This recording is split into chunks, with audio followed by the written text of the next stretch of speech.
voici où je me trouve ici, il y a les cieux. C'est ça?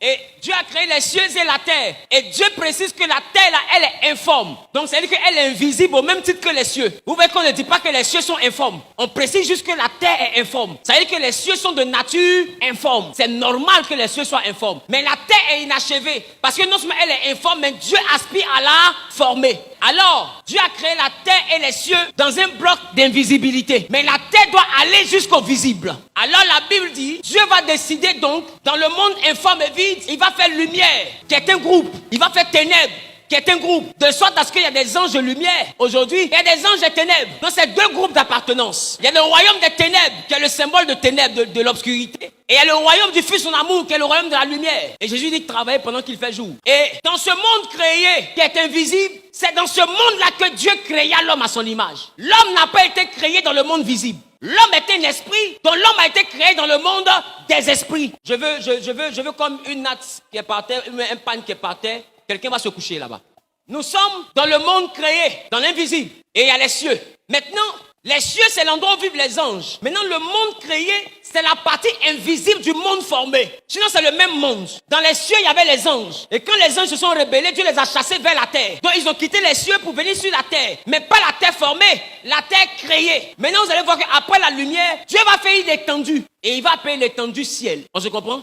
Voici l'étendue. L'étendue appelée ciel est une frontière. Une frontière entre le monde invisible et le monde visible. Mais pourquoi Dieu va faire la frontière? Parce que Dieu s'apprêtait maintenant à travailler, après avoir fini dans le monde invisible, il s'apprêtait à travailler maintenant dans le monde visible. Donc il a séparé le monde invisible de ce qu'il va faire qu'on va appeler le monde visible. C'est pourquoi vous allez remarquer qu'après la création du ciel, Dieu va séparer les eaux et Dieu va dire maintenant que la terre sèche paraisse. Qui a remarqué? Dieu va dire maintenant que le sec paraisse. Pourquoi? Parce que ce qui est invisible n'est pas mélangé à ce qui est visible. Mais ce qui est visible dépend de ce qui est invisible. Donc, dans le monde créé, voici Adam. Les chantres, levez-vous.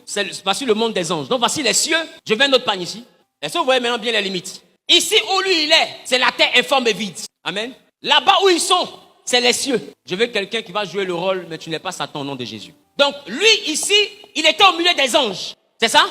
Dans les cieux. Et quand il s'est rébellé contre Dieu, voici Michel. Michel l'a chassé du ciel avec les anges. Sache-le, Michel. Envoie-le là-bas. Jette son corps là-bas. Voilà.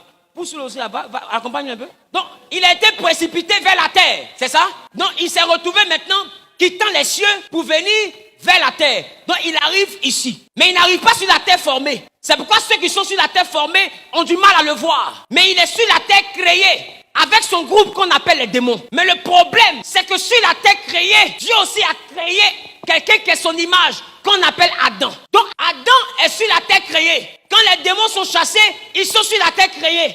Et Adam est sur la terre créée. Et Dieu crée Adam, Dieu crée Ève. Je veux Ève. Donc, il les a créés à son image. Je veux une deuxième personne là-bas qui est Ève.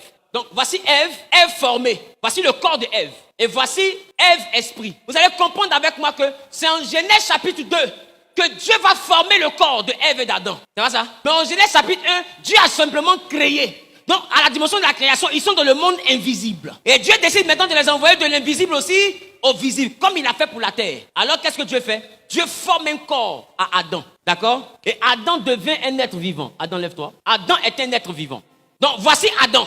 Vous voyez Adam? Adam est un être vivant. C'est son côté physique. C'est le corps d'Adam. Mais le corps d'Adam existe parce que quand Dieu a formé le corps d'Adam, Dieu a pris Adam créé et il a mis dans les narines d'Adam formé. Est-ce que vous comprenez? Dieu a pris Adam créé de chapitre 1, il a mis dans le corps de Adam formé chapitre 2. Et quand Adam créé est rentré en Adam formé, Adam est devenu un être vivant. On se comprend un peu? Mais c'est pas seulement Adam. C'était Adam et Ève. Rappelez-vous que Dieu les a créés ensemble. Il a créé l'homme et la femme ensemble, mais il ne les a pas formés ensemble. En réalité, Adam et Ève étaient dans le même corps. Donc, il y avait deux esprits, mais dans un seul corps. Mais dans un monde formé où tout le monde a son mari et sa femme. Donc Dieu remarque qu'Adam est le seul qui a la configuration où sa femme est à l'intérieur de lui. Elle occupe un poste dans le corps d'Adam où il faut maintenant qu'on la fasse sortir. Donc pour la faire sortir, Dieu endort Adam pour l'opérer. Mais pourquoi il opère? Pour retirer Ève. Voilà pourquoi quand Ève est formée, on n'introduit plus le souffle en elle. Parce que le souffle de Ève était déjà dans le corps d'Adam.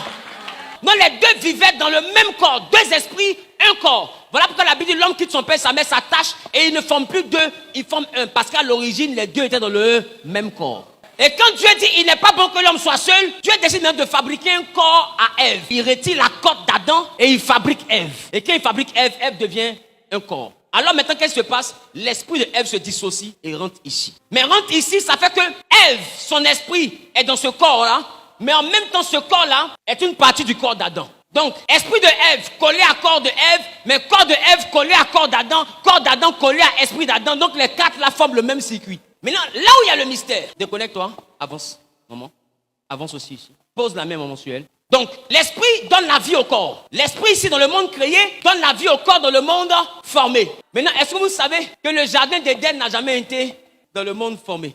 L'esprit de Ève, dans le corps créé, est ici. L'esprit formé est là-bas. L'esprit créé d'Adam est ici. La forme est là-bas. Donc, ça veut dire que quand Adam se sépare du corps, on dit Adam est mort. Le corps là-bas ne peut plus bouger. C'est ça? Mais les deux sont où? Dans le monde créé. Les deux corps sont où? Dans le monde formé. Un bon pour vous. Dieu planta un jardin qu'il a appelé Éden, pays de délices. Mais dans ce jardin, Adam et Ève étaient dans le jardin. Et il y avait les animaux des champs du jardin. Mais bizarrement, dans le jardin, ils ont rencontré celui qui avait été chassé du ciel. Or, je vous ai dit que lui et ses démons se sont limités au monde créé. Ils ne sont pas arrivés au monde formé. Alors ça démontre que la conversation entre Ève et Satan n'était pas une conversation terrestre. C'était une conversation spirituelle. Parce qu'il n'est jamais arrivé au monde formé. Il est resté avec ses démons au monde.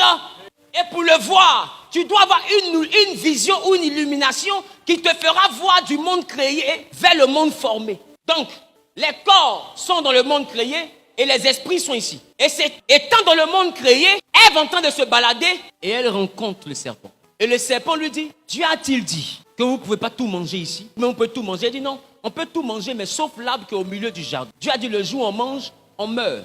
Il dit Dieu sait que le jour où vous mangez, vous devenez comme Dieu. Ça veut dire quoi? Vous allez quitter le quartier de la terre créée, vous allez même dépasser les cieux et vous allez être dans le monde de Dieu, comme Dieu. Or Dieu avait dit le jour où vous mangez, l'interdit est une chose qui est le plié de la communication, sinon de la communion entre un homme et la divinité. L'interdit n'a pas existé parce que le péché existait. L'interdit a existé avant l'existence du péché. Il n'avait jamais mangé le fruit. Mais Dieu dit, pour l'équilibre de la création, ne mangez pas ce fruit. Il n'y a pas de péché. Mais pour que la communication entre l'homme et Dieu soit toujours totale, pour que les deux soient connectés, Dieu dit à l'homme, ne mange pas ça. Ça veut dire que l'interdit est la chose qui nous permet de rester en contact avec Dieu.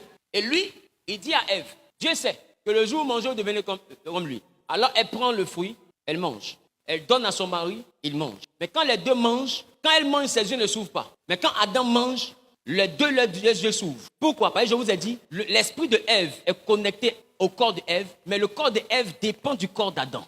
Donc tant que le corps d'Adam ne s'ouvre pas, le corps de Ève ne peut pas s'ouvrir. Voilà pourquoi Ève mange, ses yeux ne s'ouvrent pas. Mais dès que Adam, qui est la cellule souche, mange, la modification génétique impacte les deux dimensions. Donc le jardin d'Éden, où il y a eu le fruit, n'était pas dans le monde créé, c'était dans le monde formé. Voilà pourquoi le diable était l'image d'un serpent. Parce qu'en réalité, l'homme et la femme ont toujours existé, mais dans le monde créé. Et le monde créé est le monde des esprits. Et les cieux, c'est le monde des anges. C'est ça?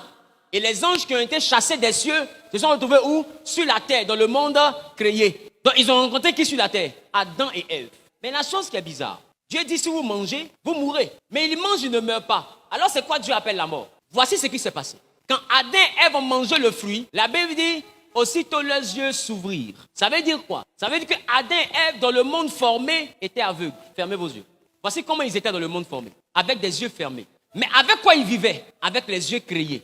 Ils ne vivaient pas avec les yeux formés. C'est pourquoi ils ne voyaient pas leur nudité. Parce que la nudité, on voit la nudité, mais avec les yeux formés. Ils ne voyaient pas leur nudité. Parce que les yeux formés étaient fermés. Mais les yeux créés étaient ouverts. Et c'est parce que les yeux créés étaient ouverts qu'ils ont pu voir le serpent et parler avec le serpent. Mais quand ils ont mangé le fruit, leurs yeux créés se sont fermés, fermés les yeux. Et quand les yeux créés se sont fermés, les yeux formés se sont ouverts, ouvrez les yeux. Donc ils ont commencé à être voyants ici, mais aveugles ici. C'est ça la mort. La mort que Dieu a donnée, c'est la capacité à ne plus voir dans le spirituel. Tu sais pourquoi? Parce que la vraie vie est dans le spirituel. Parce que tout ce qui est dans le corps et dans le physique est la conséquence de ce qui s'est passé dans le spirituel. Donc être aveugle, être impuissant dans le spirituel revient à être mort. C'est pourquoi Dieu dit le jour où vous mangez, vous mourrez. Donc maintenant, ils sont devenus conscients dans le corps, mais ils sont plus conscients dans l'esprit. Et puisque l'esprit, c'est le monde de Dieu, un jour, chaque soir, qu'est-ce que Dieu faisait? Dieu venait rendre visite à l'homme. Et quand Dieu arrive dans le monde créé, qu'est-ce qui se passe? Puisque l'homme est mort dans le monde créé, Dieu ne le voit pas. Dieu le voit pas. Dieu le voit pas. Parce qu'il est mort dans le monde créé. Alors Dieu cherche dans le monde créé, il ne le voit pas. Et il crie, Adam, où es-tu? Adam, où es-tu? Il dit, j'ai entendu ta voix, mais je me suis caché. Parce que je suis nu. Quand il dit je suis nu, Dieu comprend automatiquement que Adam n'est plus ici, mais Adam est là-bas. Parce que être nu, c'est la capacité à traverser le ciel pour quitter le monde créé et aller vivre dans le monde formé. Et maintenant, Dieu est là-bas dans le monde créé et Dieu crie parce que Dieu n'arrive pas dans le monde formé. Dieu donne rendez-vous toujours dans le monde créé. C'est pourquoi pour nous rencontrer, Dieu nous fait passer par le baptême qui est la mort du corps, qui est le corps formé, pour qu'on puisse ressusciter avec le corps créé, pour pouvoir le voir et l'entendre. Parce que Dieu a oublié de nous ramener au monde créé. Parce que Dieu étant ici, tu vois maintenant qu'à cause du rideau, lève le rideau, ses yeux sont ouverts là-bas, alors son regard ne traverse plus ici. Son regard ne traverse plus. Donc quand Dieu parle, ils peuvent entendre, mais ils ne peuvent plus voir. Et c'est depuis ce jour que l'homme a arrêté de voir Dieu. Ce qui a envoyé l'homme à ne plus voir Dieu, c'était un interdit. L'interdit te déconnecte du monde de Dieu. L'interdit est donc la condition de la relation entre toi et Dieu. Un homme ne peut pas vivre dans le monde créé sans interdit. C'est pourquoi remarquez, dans toute spiritualité, même dans vos villages, tous ceux qui sont spirituels, qui ont accès au monde créé, ont des interdits. D'autres ne mangent pas porc, d'autres ne mangent pas huile, d'autres ne mangent pas poulet, d'autres ne mangent pas cilu. Qui comprend? D'autres ne sortent pas les femmes jeudi, d'autres ne portent pas habit blanc vendredi. Chacun a un interdit. Mais pourquoi ils suivaient l'interdit? Parce qu'enfreindre la règle de l'interdit les envoie à mourir dans le monde créé pour apparaître dans le monde formé. Or, le monde créé est le monde des acteurs. Le monde formé est le monde des victimes. C'est ce que les autres ont appelé cause à effet. Parce que le monde créé est le monde des causes. Et le monde formé est le monde des effets. Il n'y a pas d'effet dans le monde formé dont la cause n'existe pas dans le monde créé. Donc l'interdit, au commencement, le péché n'était pas sorti à femme. Le péché était un interdit. Donc le péché a toujours été un interdit. Ne confondez pas les restrictions et l'interdit. Nous avons plusieurs restrictions. Mais toutes les restrictions n'éteignent pas la dimension en toi. Tu ne commettras pas l'adultère, tu ne commettras pas l'impudicité, tu ne feras pas la fornication. Samson a dormi chez une Djandjou. La Bible dit il a passé la nuit chez la prostituée. Et le matin, il venait de sortir de chez la prostituée et il a arraché le poteau de la ville. Et il l'a mis sur son épaule. Le poteau d'une muraille. Est-ce que tu comprends de quel poteau on parle? Et il l'a mis sur son épaule et il est monté sur une montagne avec. Parce que les Philistins se sont dit quoi? Le Dieu de Samson et le Dieu d'Abraham, c'est un Dieu de sainteté. Donc si Samson est chez la prostituée, tenons-nous en embuscade dehors. Parce que forcément, la prostituée c'est un endroit sale. S'il sort de là-bas, son Dieu le quitte. Donc ils sont assis, ils attendent. Au moment où il finit, quand il est faible, il le frappe. Mais dès qu'il finit, normalement il est sale selon l'église. Il sort dans sa saleté, sans jeûne de repentance. L'Esprit de Dieu descend encore sur lui. 103 jours de jeûne d'Esther. L'Esprit de Dieu le saisit. Il arrache un poteau. Il met sur son épaule. Quand les Philistins ont vu ça, ils ont décampé. On dit quoi?